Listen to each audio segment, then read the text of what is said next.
Bom dia, meus amados, a graça e a paz do Senhor.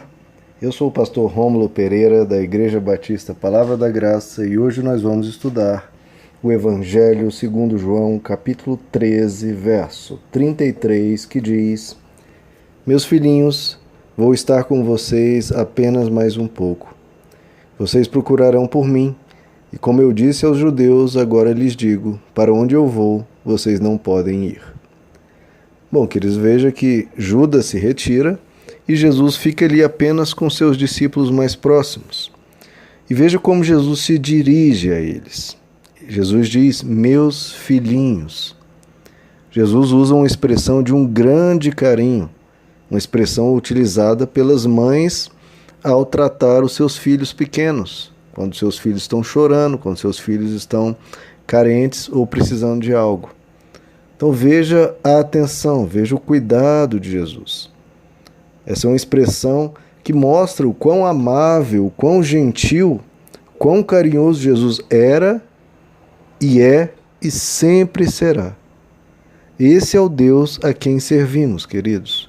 É um Deus meigo, é um Deus bondoso, é um Deus gentil. É um Deus que se internece por nós. Veja que ele seria morto de uma forma terrível, extremamente dolorosa. Ele seria massacrado, seria espancado, seria torturado. E a preocupação dele era com seus discípulos. Porque sabia que eles ficariam sós, que eles ficariam com medo, que eles ficariam preocupados. Então Jesus estava preocupado com eles.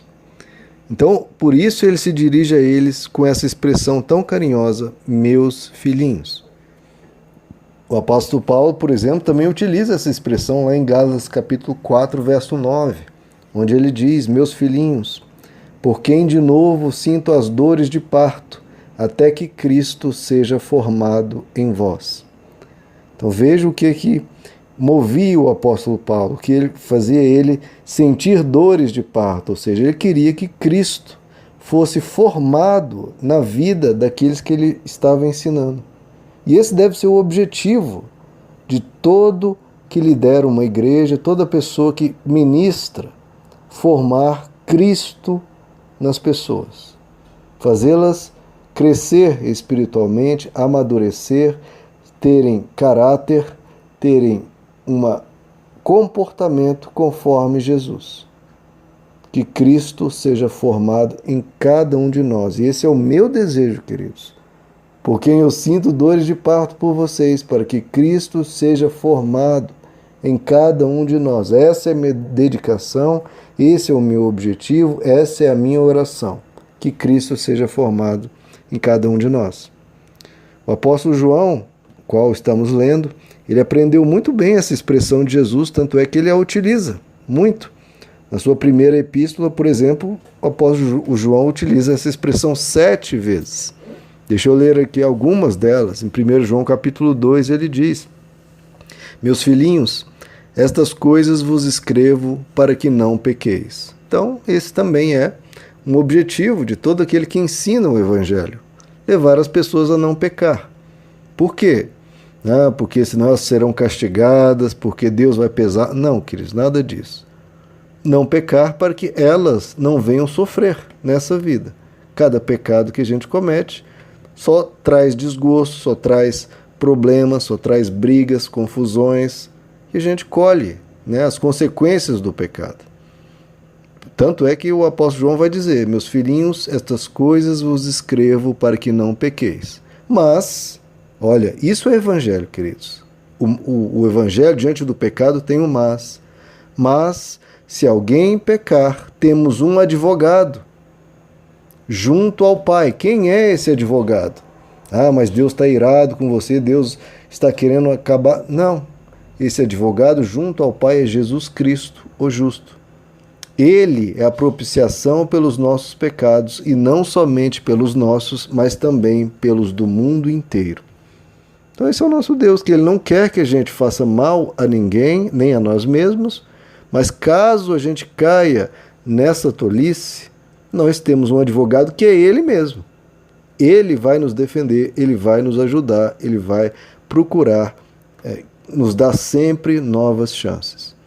Em 1 João capítulo 4, ele diz, o apóstolo João: filhinhos, vós sois de Deus, e já tendes vencido o maligno, porque maior é aquele que está em vós do que aquele que está no mundo. Então veja só, o apóstolo João, usando essa expressão carinhosa, já diz: olha, vocês pertencem a Deus, queridos. Vocês estão nas mãos de Deus. Deus cuida de vocês porque vocês são dele. E ele diz, não é que vocês vão vencer o maligno, vocês já o têm vencido. Por quê? E ele explica por quê. Porque maior é aquele que está conosco do que aquele que está no mundo.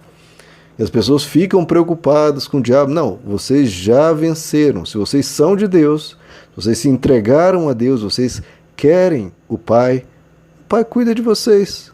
E vocês já o venceram, porque maior aquele que está em nós. Ele está em você? Então ele é muito maior do que o diabo. E aí Jesus diz: agora eu vou, mas vocês não podem ir. Por quê, que Jesus está dizendo isso? Porque Jesus sabia que era a hora dele, era a hora da morte dele, ele deveria ir, mas os discípulos não. Então o que Jesus está dizendo: olha, o meu momento chegou, mas esse não é o momento de vocês. Então vocês vão ter que ir, mas só depois. O desejo de ir é grande, o próprio apóstolo Paulo diz, para mim o viver é Cristo, o morrer é lucro. Eu gostaria de estar com o Senhor, sim, mas Jesus diz: mas agora não é a hora de vocês. O que nós temos que fazer nessa vida, queridos, é confiar nele e continuar fazendo o nosso melhor enquanto não chegar a nossa hora. E quando chegar a nossa hora, nós iremos para junto dele. Não devemos apressar essa ida, muito pelo contrário. A gente tem que fazer o nosso melhor aqui e deixar que Deus nos chame quando for a hora certa.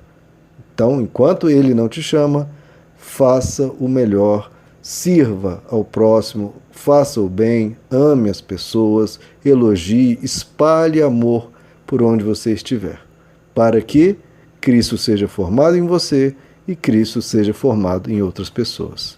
Meus filhinhos, que Deus lhes abençoe. A graça e a paz do Senhor.